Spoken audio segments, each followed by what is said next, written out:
Hey, Weege Show, real quick, I found Josh Hill. We went outside because it's too loud in there. I love this. You're back racing it. How did you get all the way to the east-ish? How did you pull it off? I drove. Me and my childhood buddy, I got done cleaning up all the trash and banners and everything, putting it away in the storage containers, and packed up my my old weekend warrior like the Griswolds, and yeah, we're here. So you're on your own dime. You just want points. Is that it? Well, yeah, I think I'd kicked myself. I'm going to be driving past here anyways to get back home to North Carolina. I see. It's like, if I don't show up and just give it my all and, you know, suffer for an hour and 10 minutes and see what I can, you know, pull off a couple of points, that might be all I need, you know? You know, Boutron's pretty close. He's 11 points down. Phil's pretty close. I think he's 30 points down. Yeah. So, yeah, I mean, those guys could have amazing days and pass me. So if I can... I guess it'll be real heartbreaking if I do all this and then then lose by like 1 or 2 points. But hey, what do? You gotta try. Don't go 22-21. No, don't do that. No. I'll find a little bit extra in the tank, most likely to grab a point, I think. So this was Big Hill Jam. You were headed to North Carolina anyway, and then obviously you could use that to race the first round. So this all makes sense, actually. Yeah. Well, I mean, I'm going back to North Carolina. I actually have to fly to Fast Cross in Italy on Tuesday or Wednesday. Okay. I mean, it's crazy. I think my schedule is as busy now as it's ever been, but it's cool. I get to pick and choose. Do you actually have motos? Washougal wasn't bad. You have motos under your belt. I stopped on the way, and it rained in Idaho, and we pulled over. I knew this free riding spot that had some rough, like a really rough track. And pulled over off the side of the road, burned a couple 35-minute motos. It was pretty hot, and that was it. You know, I've been riding and playing around, but I mean, not very much. Just for the event, for the Hill Brothers video with Monster, and then I unboxed that Stark, and me and my dad went out for an hour, and we made a little YouTube video. So you're all over the place, dude. That's my riding since Washougal. I love it. So. To the outside. It's like 20 degrees colder in here than it is outside. Your camera fogs up. So welcome to the show, brought to you by Honda and the dominant line of CRF motocrossers, the 450R and 250R, which might just make some history.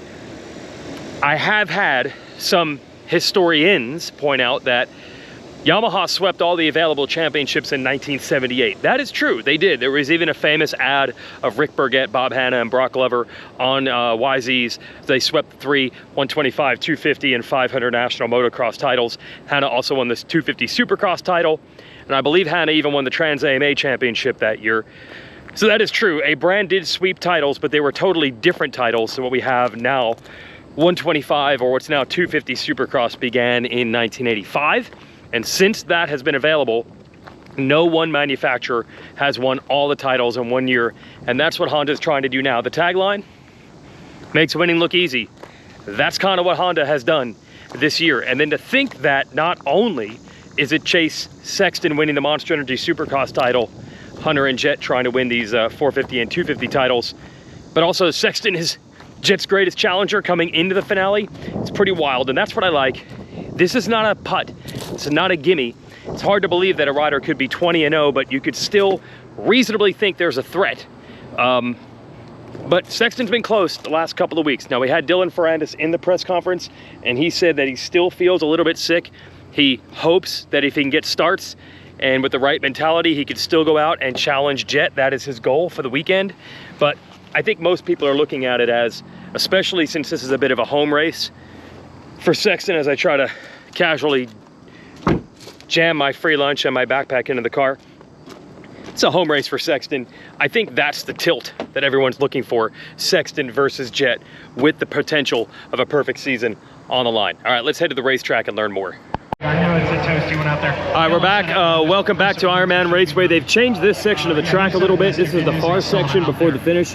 They used to wrap all the way around here. That's our TV compound. That's a trailer where James Stewart and I will be working this weekend. You don't care about us. You don't care about that. You care about this. What is this track going to be like at Ironman Raceway, and how will it affect the racing? You know what's on the line. I already talked about that perfect season of Jett in the press conference. He said, I mean, you know Jett, he's pretty unfiltered. He said it would be a pretty huge bummer to get this far. If I'd lost it earlier in the season, that would be one thing, but if I blow it now, he's going to be bummed. Obviously, he's just playing with house money. This is all bonus time. The goal was to win the championship, so he's already done that.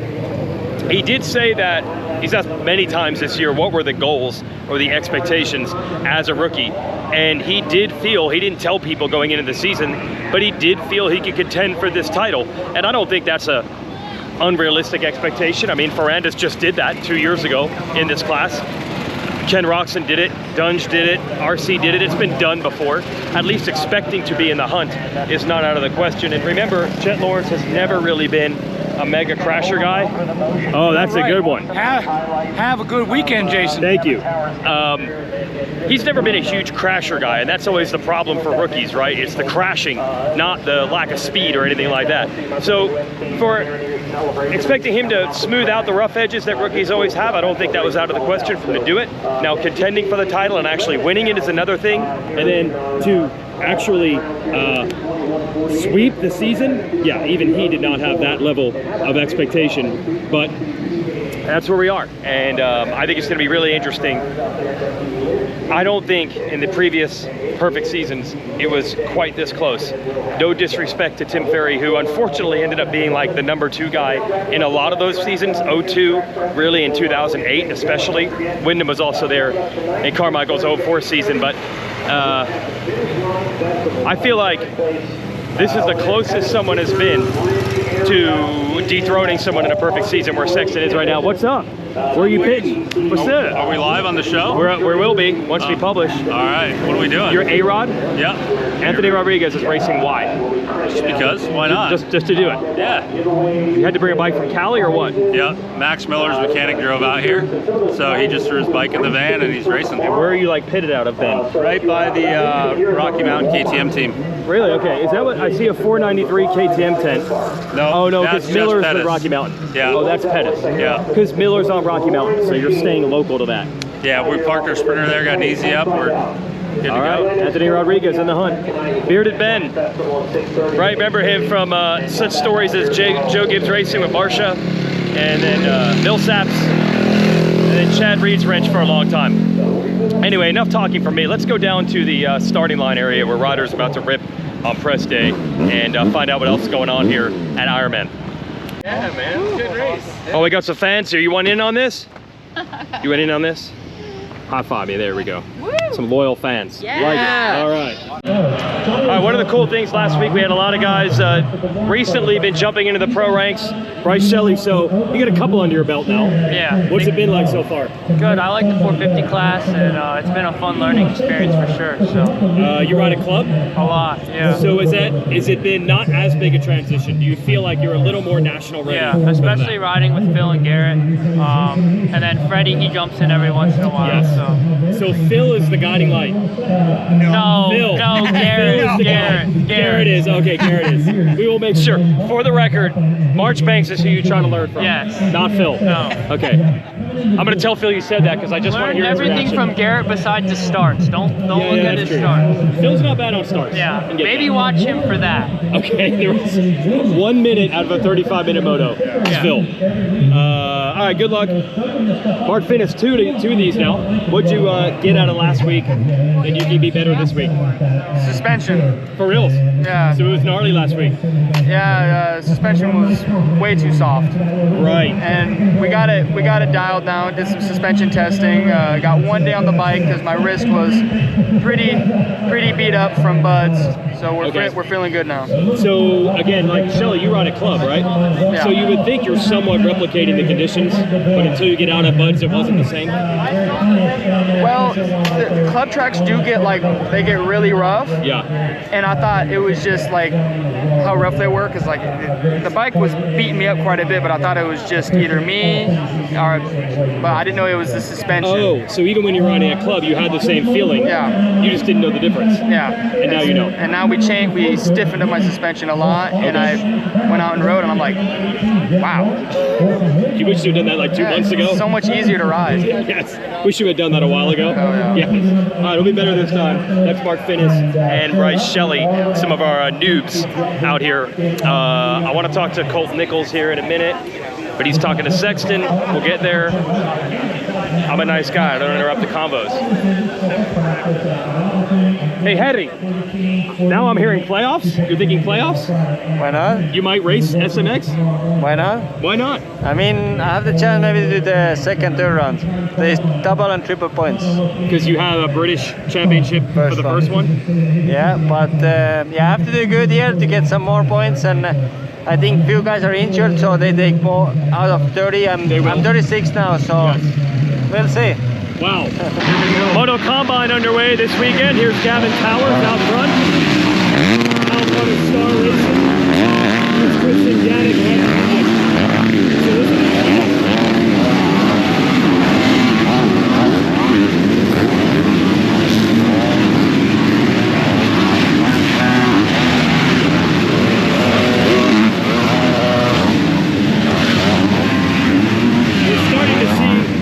Quite a bit of turnover with the Combine group. These races started, do I have my math right? Did it start 3 years ago?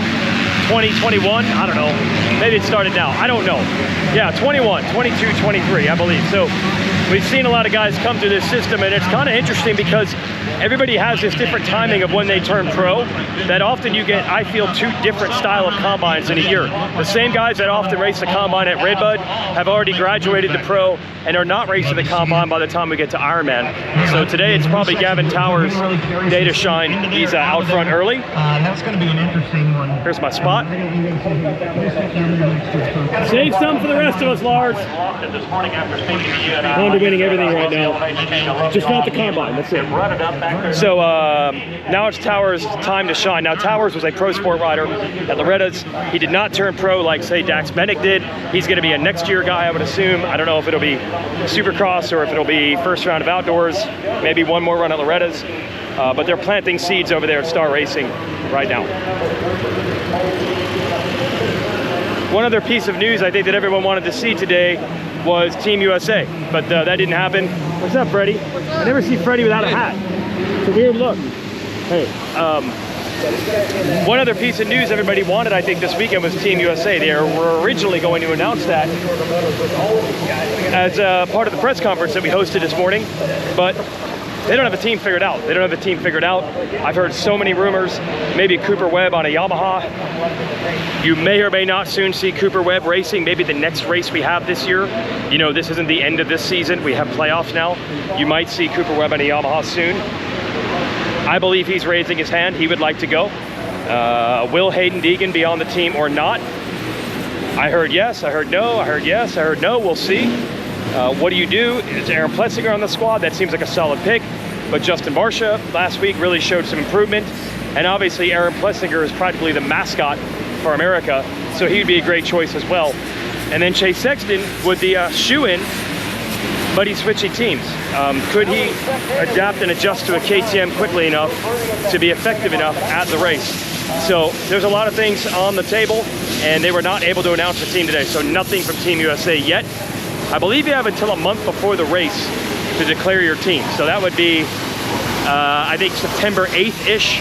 I don't know if they consider it like the race begins on Friday and that's that date, October 7th or whatever it would be. So we'll see how that turns out. But no Team USA announced here. Maybe we'll integrate it into the playoffs or something and get to see the team there. All right, let's wrap this show up. We got, looks like Super Minis down on the track. Amateur day, it's a tradition at the Nationals. And man, there is a big contingent. What a year it's been for entries, both on the amateur and the pro side, and the crowds as well. It's been really enjoyable. That's it for our show. Thanks to Honda for backing it. And I just found out that that pro section that I showed you earlier, I don't think they're actually gonna run that tomorrow. That was an experiment to see how well does it race. To do it right, they really want to coordinate with the TV people where the cameras would be and things like that. So they're letting everyone see it today, learn how it races, and then probably bring it back to the race next year. So much for that scoop. As for Motocross of Nations, I believe they're close. It might surprise you some of the names that could be on the team from some of the rumors I'm hearing, but you didn't hear it from me. So don't tell anybody and don't talk about it in the comments. But Team USA will be announced shortly. I believe they have to get it done at some point next week. That'll be interesting. All right, thanks for watching our show. And this kid is rolling.